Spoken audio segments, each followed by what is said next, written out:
satu Soko. Siap untuk kuliah, siap untuk berwirausaha. Kamilah Tuetra. Assalamualaikum warahmatullahi wabarakatuh. Kembali lagi di Senior Jendela Daputrek SMA Negeri 1 Soko. Di akhir sesi kita pada SMA, pasti kita akan melanjutkan atau kita akan memilih tujuan di mana kita akan berlabuh. Jadi di episode kali ini kita akan berbincang-bincang bagaimana tujuan kita ke depan dan adakah kampus atau mungkin pekerjaan yang akan kita tuju. Dan di episode kali ini saya bersama dengan narasumber yang pastinya kita akan berbagi ilmu, berbagi cerita yang bisa kita anut atau kita jadikan inspirasi. Baik, langsung saja kita berkenal dengan narasumber kita pada episode kali ini. Halo Mas. Halo. Selamat pagi. Selamat pagi. Bagaimana kabarnya? Alhamdulillah sehat. Oke, mungkin bisa berkenalan dulu Mas kepada para teman-teman yang sedang melihat. Oke, terima kasih. Assalamualaikum warahmatullahi wabarakatuh. Selamat siang. Ya, siang. Siang ya ini ya. Oke teman-teman, SMA Negeri 1 Soko, perkenalkan saya Rendra dari Universitas Terbuka Salut atau Sentra Layanan Dr. Soekarni Bojonegoro. Jadi kami dari bagian dari UT Surabaya yang menaungi di Kabupaten Bojonegoro. Jadi cabangnya dari Surabaya gitu. Betul. Dari kami untuk mengurusi teman-teman mahasiswa terutama di daerah Bojonegoro seperti itu. Oke. Dan sekitarnya, terutama di daerah Tuban. Betul. Karena Tuban sama Bojonegoro itu hampir tetanggaan ya. Iya, tetanggaan, betul. Nah, mungkin bisa dijelaskan atau dipaparkan dulu, digambarkan apa saja program dan jurusan yang ada di UT di Dr. Soekarni gitu ya? Oke, terima kasih Mbak. Sebelumnya UT adalah salah satu perguruan tinggi negeri yang ada di Indonesia. Jadi memang dari awal UT itu didesain untuk bisa memudahkan teman-teman ya yang mempunyai kesibukan banyak, yang waktunya terbatas dan lain sebagainya untuk bisa tetap kuliah. Karena apa? Sesuai dengan keinginan pemerintah untuk menyukseskan segenap warganya ya. Untuk bisa kuliah atau setidaknya mengenyam pendidikan tinggi. Jadi UT itu hadir pertama memang basisnya adalah pendidikan jarak jauh. Kenapa kok jarak jauh? Memang ini salah satu kampus yang menurut saya fleksibel terus kemudian visioner, Pak. Karena pada waktu itu kita belum ada media sosial dan internet kan belum begitu secanggih, tapi UT sudah memikir bagaimana kita bisa mendekatkan layanan pendidikan tinggi ini untuk masyarakat semuanya, untuk lapisan semuanya.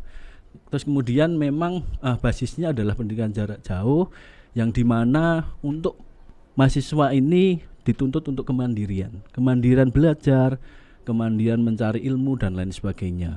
Itu penting. Tapi untuk khusus di Bojonegoro kita bisa bilang kita adopsi bagaimana skema kuliah ini tidak hanya secara daring tapi juga secara tatap muka. Secara luring gitu. Iya, betul. Karena kita berprinsip bahwa teman-teman terutama Gen Z dan lain sebagainya Gen Z itu sekarang masih pengen kumpul-kumpul sama temennya. Bener banget. Betul kan? Jadi bagaimana kita menjadikan UT ini bisa setidaknya disukai juga. Sebetulnya memang data terakhir banyak mahasiswa kami terutama itu lulusan fresh graduate, Mbak. Jadi teman-teman yang baru lulus itu malah daftar dulu. Kalau pengalaman dulu mahasiswa UT ya biasanya PNS, terus kemudian yang sudah lanjut dan lain sebagainya, yang butuh istilahnya untuk penyamaan ijazah dan lain sebagainya, mestinya umurnya juga rentannya sudah jauh beda. Iya, tapi kebalikan untuk di era ini banyak teman-teman dari kalangan muda baru lulus SMA, ya, fresh graduate itu sudah daftar di UT, terutama di Bojonegoro. Jadi itulah mengapa layanan UT di Bojonegoro terutama kita bisa ada dua skema, yaitu tadi non tatap muka yang dimana gitu. Yang dimana mahasiswa itu belajar sendiri di rumah, menyesuaikan waktu, terus kemudian tempatnya boleh di mana saja. Iya, bisa diakses di mana saja. Bisa diakses karena itu tadi yang penting teman-teman punya internet. Iya. Itu sudah bisa. Nah, nanti selain teman-teman belajar secara daring itu kita akan bekali yang namanya ini, Pak. Ini namanya bisa digambar, bisa dijelaskan pada teman-teman. Ini namanya ini ya, kelihatan ya. Ya, kelihatan. Ini namanya modul atau bahan ajar cetak. Jadi teman-teman mahasiswa UT itu akan dapat buku modul ini secara penuh selama perkuliahan. Jadi misalkan 4 tahun, S1 kan 4 tahun ya. Jadi teman-teman akan dapat ini secara gratis, seperti itu. Tidak ada bayar lagi. Setelah teman-teman bayar SPP, teman-teman akan mendapatkan ini. Ini apa? Ini adalah istilahnya adalah kayak suplemen pembelajaran. Jadi teman-teman ini guide-nya pembelajaran di UT ya di sini. Jadi saripatinya tentang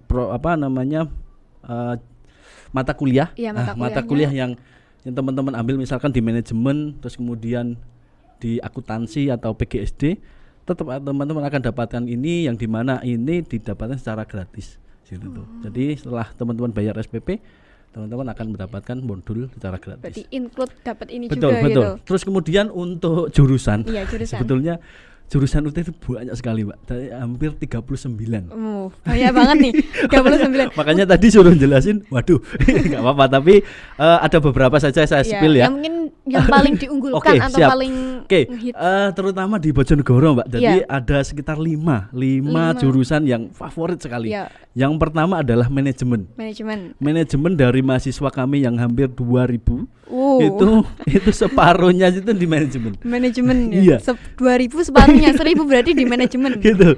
Jadi itu banyak di kelas juga. Jadi tatap muka. Terus kemudian ada yang kedua adalah PGSD. Betul, PGSD karena ya memang kebutuhan guru itu juga masih banyak. Iya. Betul, karena masih banyak lembaga pendidikan yang butuh. Iya, masih butuh guru. Itu masih banyak peminatnya. Yang ketiga adalah akuntansi. Jurusan akuntansi itu hampir sama dengan manajemen, kan bedanya kalau manajemen itu lebih ke manage, jadi tidak ada hitungannya, ada tapi tidak sebanyak akuntansi. Betul. Terus kemudian yang terakhir ya, saya bilang berapa tadi? 4 atau 5? Ada 5 ya? Oke, ada 5. Baru 4 ini. Oke, yang keempat ini ada tadi udah akuntansi sama manajemen PGSD. Sama PG PAUD. PG PAUD juga lumayan banyak. Terus kemudian yang terakhir ini baru bagus-bagusnya, yaitu ilmu hukum, teman-teman. Gitu, ada ilmu hukum juga berarti? Iya, ada ilmu hukum. Jadi ini kelihatannya memang pasarnya bagus banget. Memang di hukum ini terutama di UT banyak, kemarin ada sekitar 2 kelas kita di hukum, dan banyak juga yang teman-teman yang ambil secara online. Lah, kenapa kok 5 ini? Memang dari pengalaman prospek kerjanya terutama di Bojonegoro dan sekitarnya kan tidak banyak lowongan kerja spesifik kan ya, kecuali di kota besar. Jadi memang jurusan yang seperti itu bisa masuk kemana saja, terutama manajemen hukum, akuntansi itu kan bisa masuk ke umum gitu iya betul, ke pemerintahan bisa, ke perusahaan bisa, dan lain sebagainya. Makanya itu lebih favorit. Iya. Bukan berarti yang lain tidak itu memang bagus. Lagi difavoritkan memang lebih banyak gitu ya. Selanjutnya nih Mas ya. Dari banyaknya tadi jurusan ada 39 ya, tadi disebutkan, terus ada 5 favorit tadi. Apakah ada tes tersendiri untuk masuk di UT? Itu pertanyaan bagus, ini juga sering disampaikan terus kemudian ditanyakan ke kita dari teman-teman SMA yang sebetulnya kami ke SMA itu dari bulan November sampai hari ini masih running terus ke SMA. Di UT itu tidak ada tes masuk. Jadi teman-teman istilahnya gini, jadi UT itu berprinsip bahwa semua bisa masuk, semua bisa kuliah, asal punya satu kemauan. Betul. Punya niat itu. Betul. Itu saya bilangkan ke teman-teman, satu niat dulu. Kalau belum niat itu mestinya nggak akan daftar biasanya gitu. Niat. Yang kedua adalah ijazah. Betul, ijazah SMA, SMK, MA atau sederajat, baik itu swasta maupun negeri boleh. Bisa semuanya berarti. Boleh, bisa semua. Atau yang misalkan teman-teman, mohon maaf, ada yang ketinggalan dalam sekolah. Ada, itu namanya paket C. Pak. Betul, ada program itu ya, Pak. Itu bisa. Jadi UT memang tidak pernah diskriminasi siapapun itu, mau pinter mau setengah pinter itu boleh. Pokoknya yang penting ada niatnya. Iya betul, ada niat, niatnya. ada kemauan. Karena memang jujur saja nanti kita sampaikan ke teman-teman siswa di SMA 1 Soko, niat saja sebetulnya nggak cukup. Tapi kalau di UT itu harus benar-benar istilahnya tanggung jawab, dan itu konsep mandiri dalam belajar itu yang diutamakan. Karena memang gini, jadi di UT kan ada yang non tatap muka. Itu teman-teman juga harus bisa belajar secara mandiri dengan bahan yang kita sediakan. Baik itu modul, kemudian bahan ajar secara digital, terus kemudian ada misalkan kalau di PGSD itu ada namanya guru pintar online, yang dimana itu istilahnya adalah sebuah kayak pembelajaran, model-model pembelajaran itu ada di sana. Jadi materi-materi, terus kemudian cara kita untuk menyapa siswa itu bagaimana, itu ada di situ. Gitu sih. Tadi kan dijelaskan kalau UT ini pusatnya di Surabaya ya? Sebetulnya Surabaya itu bagian dari UT yang di Jakarta atau UT pusat. Gitu. Jadi UT itu saya bilang dulu ini belum ya. UT itu ada di setiap kabupaten kota di seluruh Indonesia, Mbak. Jadi tidak hanya di Bojonegoro saja. Misalkan nih Mbak Risma itu punya pekerjaan itu tidak di Bojonegoro, misalkan di Papua sana. Itu misalnya sudah daftar di Bojonegoro nih, sudah daftar di Bojonegoro, terus kemudian saya ada kerjaan di Papua. Itu teman-teman tidak perlu balik lagi ke Bojonegoro hanya untuk misalkan akan ada UAS nih, setiap semester kan pasti ada evaluasi pembelajarannya. Nah itu teman-teman tidak perlu pulang ke Bojonegoro, cukup nanti misalkan WA atau pemberitahuan ke kami misalkan untuk disetkan ujiannya di Papua sana. Jadi ujiannya bisa secara daring juga bisa. Ya? Nanti tinggal jadi gini, untuk ujian kita ada 3 skema teman-teman. Untuk saat ini ada ujian secara tertulis, jadi nanti kalau dulu semacam ujian nasional itu, jadi ada kertas bentuk fisiknya. Yang kedua adalah UO ini ujian online. Jadi teman-teman UT itu pasti paham bahwa nanti kalau UO biasanya di lab komputer. Gitu. Jadi di lab komputer, terus kemudian ada mestinya ada komputernya. Dan soalnya di situ. Nanti hasil dan jawaban ini benar atau salah itu sudah ada di situ. Terus kemudian yang ketiga ini kelihatannya sudah agak kurang, karena ini mulai dicetuskan pada waktu corona, namanya THE atau take home exam. Jadi ujiannya itu di rumah gitu. Jadi teman-teman bisa ujian di rumah. Tapi sekarang kelihatannya sudah tidak banyak digunakan juga karena corona sudah habis kan. Jadi sudah itu 2 itu. Gitu sih. Jadi perbedaannya UT kan banyak ya, kayaknya hampir di seluruh Indonesia ada kota kabupaten. Nah perbedaannya kok harus, keunggulannya kok harus kuliah di UT Salut. Bojonegoro. Oke, bagus, pertanyaan bagus sekali. Ini kenapa kok harus di UT Dr. Soekarni? Karena memang kami sudah insya Allah berpengalaman. Kami mulai berdiri itu di 2003. Mbak Anu sudah lahir 2003 belum ya. Itu 2003 sampai sekarang gitu. Jadi untuk istilahnya pengalaman insya Allah kami sudah pernah mengalami pasang surut dan lain sebagainya, istilahnya bertemu dengan mahasiswa kan banyak sekali. Alumni kita hampir 10.000 ada, 10.000 mahasiswa dari 2003 dari 2003 sampai sekarang gitu, yang dimana banyak sekali teman-teman yang sudah duduk di maksudnya pekerjaannya PNS dan lain sebagainya, itu banyak sekali, terutama di Bojonegoro. Kemarin saja ada beberapa alumni yang bilang ke kami bahwa sudah diterima di lembaga ini pendidikan, bisa jadi PNS juga di situ. Keren. Gitu. Jadi terus kemudian di Salut ini teman-teman bisa setidaknya nanti mendapatkan layanan. Kita banyak layanan teman-teman, terutama dalam hal akademik bagaimana teman-teman meregistrasikan mata kuliah misalkan, terus kemudian pada waktu awal teman-teman pendaftaran itu tetap kami layani.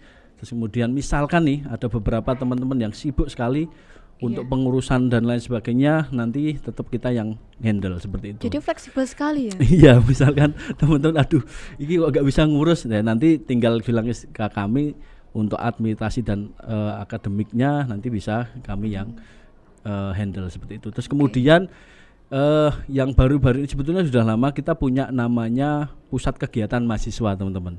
Jadi pusat kegiatan mahasiswa ini hampir sama dengan hampir sama dengan BEM, teman-teman. Kalau di kampus lain namanya BEM, kalau di UT itu Ormawa atau PKM, kalau di Bojonegoro namanya PKM atau pusat kegiatan mahasiswa, yang dimana ini tempat istilahnya adalah sosialisasi, tempat berkumpul teman-teman, terus kemudian tempat mencari pengalaman berkoordinasi, mencari relasi, iya betul, gitu relasi bergaul. Dari mana kan biasanya kalau ya mahasiswa UT kan daring dan lain sebagainya lah kumpulnya itu kan. Lah kami fasilitasi bagaimana teman-teman bisa ya berkumpul, terus kemudian bisa bertukar pikiran dan lain sebagainya. Terus kemudian di PKM ini ada beberapa cabang, jadi ada unit kegiatan mahasiswa macam-macam. Banyak sekali nih keunggulan ternyata. Banyak sekali, makanya ini mungkin 1 jam lebih. Jadi ada yang pertama ada UKM kesenian, ya di mana teman-teman misalkan ada UKM tari, sebetulnya kesenian itu tari, mana yang suka tari itu kami ada setiap tahunnya kita mengirimkan regu kita untuk dikirim di yang ulang tahun UT. Iya. Nah, itu biasanya kita kirimkan setiap tahun. Terus kemudian latihannya tiap minggu, seminggu sekali di kampus sana. Terus kemudian ada UKM yang kemarin kita adakan, itu UKM olahraga. Itu kemarin kita ngadakan kegiatan namanya Fun Run. Oh. Ya, Fun Run di bulan awal setelah Lebaran, setelah itu loh, tahun baru. Oh iya. Dari tanggal 4 kemarin lelah kita adakan itu, dan apresiasi bagus dari masyarakat sekitar. Iya, karena memang olahraga lagi hits banget, apalagi Fun Run ya. Jadi di UT ini apa saja difasilitasi ya teman, dari mulai seni, olahraga, kemudian nanti ada tempat buat bertukar pikiran. Jadi keren sih. Ada lagi UKM yang unik juga. Ini kelihatannya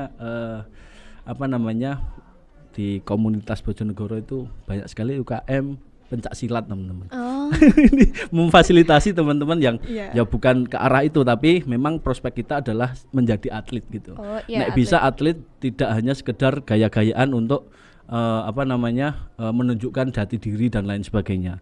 Karena kan beda tugasnya, karena kita di perguruan tinggi pastinya ya langkah ke depannya adalah ya mencetak atlet dan lain sebagainya, seperti itu. Terus kemudian ada lagi banyak sekali teman-teman. Ada UKM, ini saya percepat mungkin ya. UKM pecinta alam, bagi teman-teman yang suka naik gunung dan lain sebagainya. Ini relate banget semuanya sama Gen Z ya teman-teman.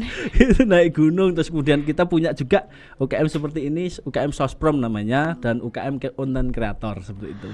Jadi untuk memfasilitasi teman-teman yang dimana teman-teman ya kan kita deket sekali dengan gadget dan lain sebagainya, terus kita sering posting dan lain sebagainya, kita fasilitasi juga bagi teman-teman nanti ya bisa ke arah yang positif seperti itu. Mungkin itu sudah kelihatannya. Ada lagi UKM keagamaan ini teman-teman. Ya ini yang ini dari berbagai bidang teman-teman. betul. Jadi UKM keagamaan ini biasanya kalau ada hari-hari besar agama Islam, itu kita ada beberapa kegiatan. Misalkan kemarin ada di Isra Mi'raj, terus kemudian ada yang di bulan puasa kita bagi-bagi takjil dan lain sebagainya, terutama penggalangan dana untuk kegiatan ini loh yang bencana dan lain sebagainya itu. Mungkin itu, Mbak. Oke. Jadi dari berbagai bidang nih, dari mulai agama tadi, terus ada olahraga, kesenian, alam, sosial, semuanya ada ya teman-teman. Betul. Dan itu semua hampir relate sama Gen Z sekarang. Betul. Oke. Nah sekarang saya mau tanya ya Mas, di SMA Negeri 1 Soko ini kan bukan sekolah yang berada di kota ya. Tentu saja keadaan keluarganya berbeda-beda. Jadi mungkinkah ada apresiasi bagi siswa yang berprestasi gitu? Oke. Jadi gini Mbak, Di UT itu sebetulnya dari segi SPP, ya kita masuk dulu ke SPP. SPP termasuk terjangkau, Mbak. Bayangkan SPP di UT itu di harga rentang harga itu 1,3 juta sampai 2,5 juta. Nanti tergantung jurusan dan layanan tadi ya. Mau online atau tatap muka. Itu kan berbeda karena tatap muka berarti teman-teman harus kita harus mendatangkan dosen, terus ada kelasnya. Itu berbeda dengan online. Kalau online kan teman-teman belajar sendiri di rumah. Sendiri. Betul. Itu. Terus kemudian untuk untuk pendaftaran saja, teman-teman nanti SMA 1 Soko pendaftaran itu hanya 100.000 teman-teman.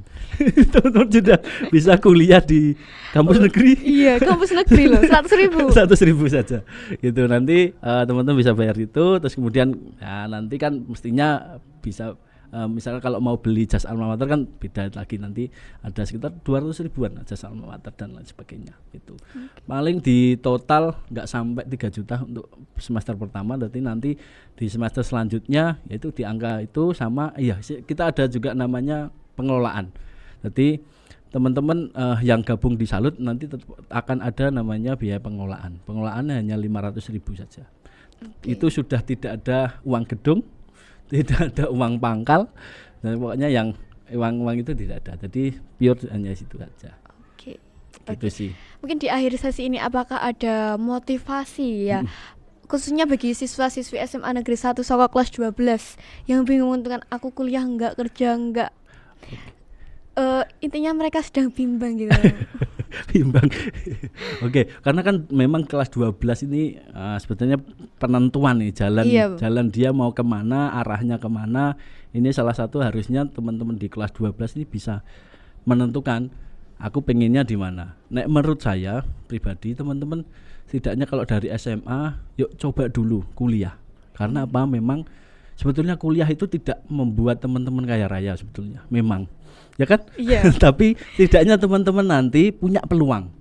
Itu yang paling penting. Peluang apa? Peluang untuk hidup yang lebih baik lagi daripada yang sebelumnya, seperti itu. Terus kemudian kalau saran saya diusahakan teman-teman pilih jurusan yang memang prospek kerja. Misalkan kan teman-teman kuliah itu nanti prospeknya adalah bekerja. Nek bisa, jadi teman-teman setelah kuliah nanti atau memilih jurusan nanti ya sesuai dengan ada enggak nih pasarnya di sana kuliah itu, jurusannya seperti itu. Jadi jangan sampai nanti salah jurusan. Benar. Ini kayaknya jadi salah satu masalah yang lagi viral. Apalagi gini. Jadi terutama pada syarat pendaftaran CPNS dan P3K itu ada syarat akreditasi. Nah, itu yang paling penting. Pastikan akreditasi minimal B, teman-teman. Jadi Mbak Risma, jadi minimal B. Karena apa? Nanti untuk verifikasi data dan lain sebagainya sudah masuk dalam syarat tersebut. Kalau di bawah itu berarti nggak bisa, belum lolos seperti itu. Nah, maka dari itu teman-teman harus pintar atau pandai-pandainya untuk memilih jurusan yang tepat. Setelah teman-teman lulus nanti itu kerjanya di mana, kerjanya ngapain, terus kemudian ada nggak pekerjaan jurusan itu di pekerjaan itu. Ya kan? Karena itu juga penting. Takutnya sudah berdarah-darah kuliah, tapi teman-teman nanti pas mau ambil kerja. Ambil kerja loh. Kok nggak ada ini. Soalnya punya cerita dari teman saya. Itu ada salah satu perguruan tinggi, dia lulusan perguruan tinggi dan jurusannya itu mohon maaf saya sebutkan mungkin sastra sastra Rusia. Pulang ke Bojonegoro tidak ada mau SMA mana yang ada muatan bahasa asingnya Rusia. Paling mentok kan mungkin bahasa Inggris, kemudian bahasa Jepang mungkin ya.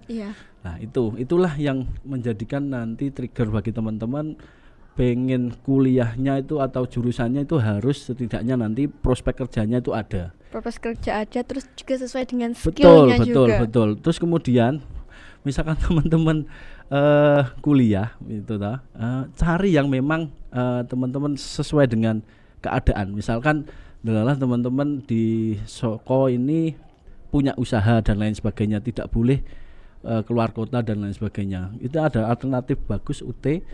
Bagaimana teman-teman bisa berkembang dua-duanya, selain kuliah kerjanya juga tetap bisa jalan diakses di mana saja, fleksibel juga. Betul. Oke. Jadi kalian kakak-kakak kelas 12 yang mungkin ingin juga meneruskan usaha orang tua, ada di toko kecil-kecilan tapi juga pengen kuliah, bisa di UT gitu. Boleh, ya, bisa kan? di UT. Oke. Untuk tempatnya mungkin belum tempatnya. Oh iya, tempatnya. Tempatnya belum. Oke, teman-teman, jadi kami ada 2 kampus, ya kan? UT Salut Dr. Soekarni ini ada 2 kampus. Yang pertama di kampus 1 itu di Jalan Lisman nomor 9. Oke. Jadi kalau teman-teman dari sini sebelum Stadion Legend Hadi Sudirman. Iya. Jadi kanan jalan. Terus kemudian ini Jalan Lisman ini adalah pusat administrasi, kayak istilahnya kalau di sekolah itu tata usahanya. Bagaimana teman-teman ngurus registrasi dan lain sebagainya itu di situ. Kantornya itu di situ. Terus kemudian kami juga punya 2 kampus. Di kampus 2 ini di Jalan Mangga nomor 9. Tadi kalau di Lisman kan sana, kalau Mangga sebelumnya. Iya. Jadi kalau dari sini ada istilahnya itu jalan ngepang. Iya. Jalan yang ngepang itu nanti ketemu makam belok gitu. Iya. Itu ke situ. Nanti Jalan Mangga nomor 9 itu pusat kegiatan mahasiswa, terutama tempat untuk tatap muka. Oke, tatap mukanya di kampus 2. Betul, Jalan kita Mangga. ada sekitar 59 ruang belajar yang bisa digunakan teman-teman misalkan ambil tatap muka seperti itu. Oke. Jadi tunggu apa lagi untuk kakak 12 bisa berkuliah, bisa di UT Bojonegoro, dekat dengan Tuban, dengan Soko tentunya ya. Betul. Okay. Kita ada media sosialnya. Ya. Nah, bagi teman-teman bisa nanti disebutkan nanti. Oke, di sini ya. Oke. Nanti misalkan teman-teman pengen tanya-tanya lebih lanjut, nanti teman-teman bisa kunjungi IG, terus kemudian ada TikTok, terus kemudian ada Facebook. Pokoknya lengkapnya itu namanya @salut_bojonegoro. @salut_bojonegoro. Atau kalau yang pengen daftar masih bingung, bisa hubungi Bu Susi. Oke. Bagi khusus siswa-siswi ya. SMA Soko bisa langsung ke Bu Susi gitu iya, ya. Betul. Nanti bisa hubungi Bu Susi untuk tanya-tanya seputar UT. Boleh. Terima kasih ya Mas atas sama-sama informasi dan ceritanya, semoga menginspirasi kita tentunya. Oke, di akhir sesi ini mohon maaf bila ada salah kata. Sekian dari saya. Wassalamualaikum warahmatullahi wabarakatuh.